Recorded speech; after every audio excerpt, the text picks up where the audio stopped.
Good afternoon guys. And kakatapos lang natin sa ating work. It's ano na, 3 o'clock, 3:09, and maulan dito. Today is Sunday, night shift ko kasi, not night shift, weekend shift ko kasi ngayon. So it's 3 o'clock ng hapon, and yun yung work ko sa likod. And 8 hours tayong nag-work today, and now it's raining, and so we're gonna drive na guys. And by the way, mag-drop by muna ako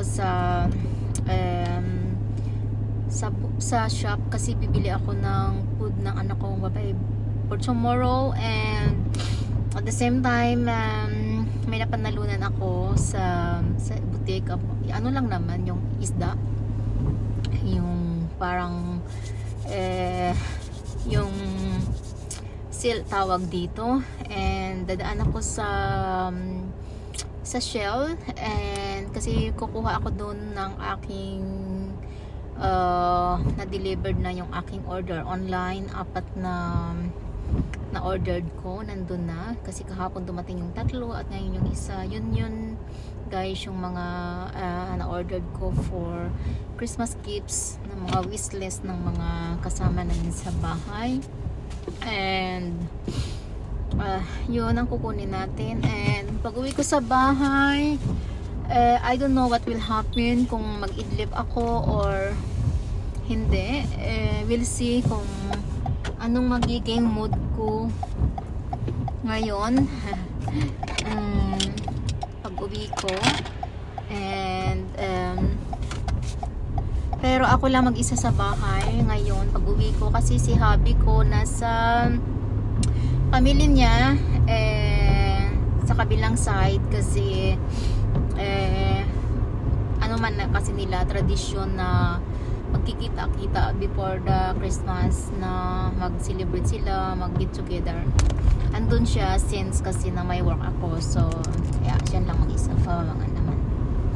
And supposed to be kasama dapat ako doon, kasi nag-yes na ako, kasi at the time nakita ko is 1 o'clock ako matapos sa work, pero nakita ko na lang bigla na binago ng aking team leader. Pero hindi na ako nag-complain pa, kasi nga kailangan ko rin naman yung extra hours dyan, kasi nga para makaipon ako ng hours for vacation next year, summer vacation. And so hinayaan ko na. And kasi yung dalawa kong anak kagabi pa wala sa bahay, kasi nandun sa girlfriend ng anak kong lalaki.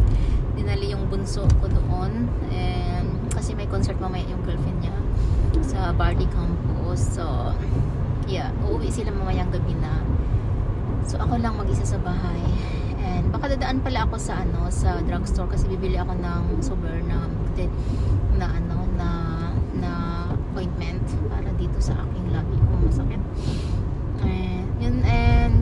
And syempre mag-exercise ako today also, and lapit na ako matapos sa aking program uli. But then mag-ano uli ako, another program until na mag-travel ako sa Pilipinas. And doon sa Pinas, I don't know kung kung makontrol ko yung kain ko, or I hope makapag-exercise pa rin ako doon kahit pa paano. Or kung hindi man ako makapag-exercise, at least yung ma-minimize ko yung aking kinakain. And yeah, I'll try my best na maging consistent doon. Kaya mahirap kasi yung food ng Pilipinas, nagre-craving ako. I don't know. So yeah, and then of course magbalot tayo ng regalo natin ulit. Yeah, maraming regalo. Magastos din dito guys sa Denmark pagka Christmas, kasi lahat bigyan mo rin naman. Yeah, so pasok tayo dito guys. Mag-park muna tayo.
Bahay na tayo guys, and nahirapan ako doon sa sa Shell, doon sa pagkuha ng aking mga na-order kasi ang alam ko is 4, pero hindi ko makita yung isang message sa akin na kunin ko na yung like tawag dito, yung order ko dyan sa kanila. Hindi ko makita yung message kasi di ba may reference number or so on. And then, nagka-problema din ako guys sa pagbayad doon sa pinamili ko. Kasi ang alam ko is na-reset ko yung Apple ID ko. And then nag-change ako ng Apple ID. So, doon kasi guys sa notes nakalagay yung password ko ng aking Mastercard and Visa card. Ngayon, nawala yun, hindi ko mahanap, hindi ko memorize. Pero may tiningnan ako sa isa kong notes uli. Yun naman yung yung parang hindi naman na bago. So, din sinubukan ko 3 times hanggang sa na-decline na guys. Kaya dinidecline yung pagbayad ko kanina. So, ang kinamit ko is yung na lang, cash. So, ito yung pinamili ko. Ito yung pang-punas lang sa mga plates. And ito kasi, normally kumakain yung anak ko nito sa umaga with egg. Na scrambled egg, na sunny side up egg. And ito, idalhin ko sa Pinas kasi yung sister-in-law ko, sabi na bibili na ako ng nuts, pero bibili pa ako ng ibang klase nuts, cashew, and something. Okay. So, yan siya. And bumili na rin ako ng cheesy na yogurt kasi nag-sale lang siya, 4 kroner. Mas kasi siya, healthy. Wala ganong fat. And then, ito, orange. And bumili na ako ng 2 kiwi. And yung stamp nitong gift. And ito, sometimes kasi kumakain kami ng brown bread sa gabi pag tinamad kami. And ito yung napanalunan ko, yung curry. I-check ko nga pala dito kung natanggal yung curry dito na, oh shit, saglit.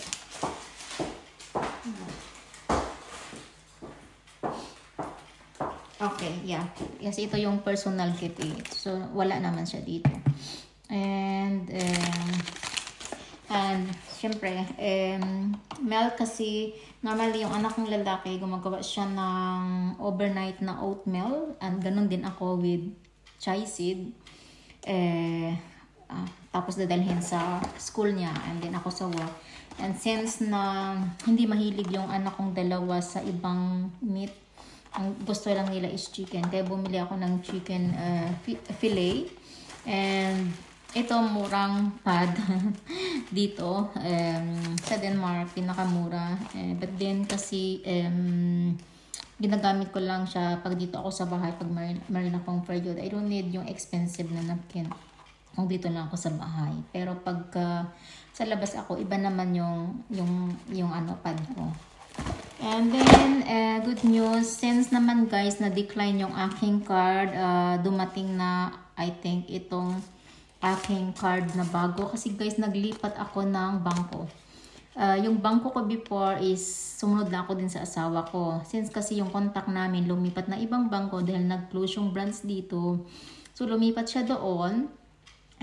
So, parang every time na nagpapadala ako sa Pilipinas, nagkakaproblema ako. So, sabi ko, pag tuloy-tuloy ito, sabi ko sa bangko, lilipat din ako ng bangko. Susunod ako sa asawa ko. Susunod nga talaga. As in, nagkakaproblema lagi ako. Since then, so ngayon, naglipat talaga ako. And ito yun na yung card, guys. Buksan natin. I think Mastercard ito. Unless na lang ako ng Visa card mag-request. Oh, Visa card nga siya.